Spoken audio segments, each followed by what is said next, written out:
Solo rank game tips day 2. Gamit ko ngayon si Valentina at kung titignan nyo, dalawa yung mage namin. Meron kaming Veil at ako. Pero nag-volunteer na ako na sabi ko ako yung roamer kaya bumili na ako ng roaming equipment. At yung Veil namin hindi siya nag-roam ha, wala siyang roam. Pero pinili niya na pumunta doon sa top lane para samahan yung Brody. Uulitin ko, wala siyang roaming equipment, okay? Mahati yung gold nila. Hindi ko alam kung ano yung trip niya pero ganyan talaga kapag naglalaro ka ng solo rank game. Iba't ibang uri ng demonyo talaga yung ikakampi sa inyo ni Munton at wala tayong magagawa dyan. Pero sa game na to, ituturo ko sa inyo na yung mage pwede gawing tank. Pwede gawing tank build kung kinakailangan. Yung Veil naming kakampi dito sa top lane, pinapaalis na siya ni Brody dahil nga magagap si Brody kapag magkasama sila dito, lalong-lalo na hindi naman siya naka-roam. Ako yung naka-roam sa game na to, kaya gagawin nating tank si Valentina dahil kailangan. Wala tayong frontliner sa team. Ang core namin ay Olus at ang XP lane namin ay Sylvana. Miski isa sa team namin walang makunat at walang fofronta. Kaya ako na yung magta-tank build, ganon. Hindi porket mage kayo hindi na kayo magpapakunat. Kailangan rin ng mage na magpakunat kung kinakailangan. Ito ang tatandaan nyo kapag gamit nyo si Valentina. Dapat alam nyo yung ultimate na ginagaya nyo. Yan, ultimate ni Roger yung kinopya ko at alam kong maganda yan at alam ko paano gamitin yan. Kapag ang kinopya mo kasi ay hindi mapapakinabangan ni Valentina, sayang lang yung ultimate kasi napakatagal ng cooldown yan.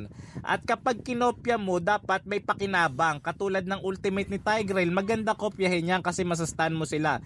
Pero kapag kinopya naman natin yung ultimate ni Harley, hindi maganda kasi kinakailangan mag first kill siya dyan. Kaya sa game na to, mag-focus tayo sa pagkopya dun sa Roger at sa Tigreal. Huwag natin kopyahin yung kay Harley. Samantalang dun naman sa top lane, umiiyak na yung Brody dahil ayaw siyang iwan nung Veil. Si Veil sumasama sa kanya kahit hindi naka-roam, magagap talaga yung marksman namin dyan. May ganyan talaga kapag naglalaro ka ng solo rank game.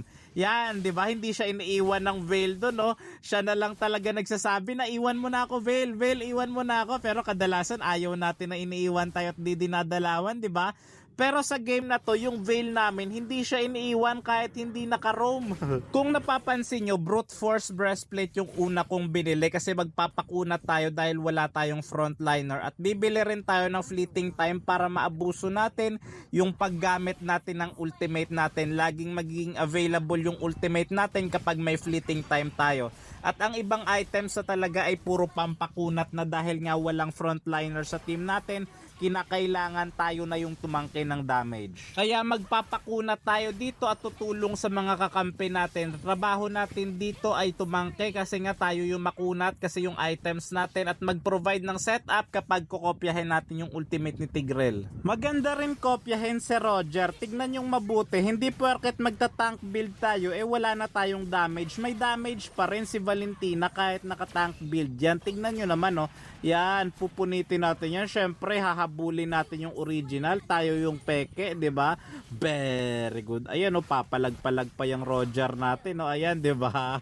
Napakaangas. Hindi natin papatakasin ang batang makulit na si Harley, 'di ba? Very good. Kinopya ko yung ultimate ni Tigreal para dito sa agawan ng Lord makapagbigay ako ng stun at kami makakuha. Kaso nga lang Retrigans yung kakampi kaya hindi kami nakakuha. Ang kagandahan lang dito, naubos namin yung kalaban kaya kahit papaano madali namin madedepensahan ang Lord. Pero kung nagkataon na hindi namin naubos yung kalaban or wala kaming napita sa kanila tapos nakuha pa nila yung Lord, mahihirapan kami. Kaya napakahalaga talaga kapag nagsosolo ka, alam mo yung gagawin mo kapag may Lord, may Turtle, para matulungan yung jungler nyo. Very good, diba? Very good. Tignan nyo yung build ko dito. Naka-physical defense ako tapos meron akong isang fleeting time kasi nagpakunat ako kasi puro physical damage yung kalaban.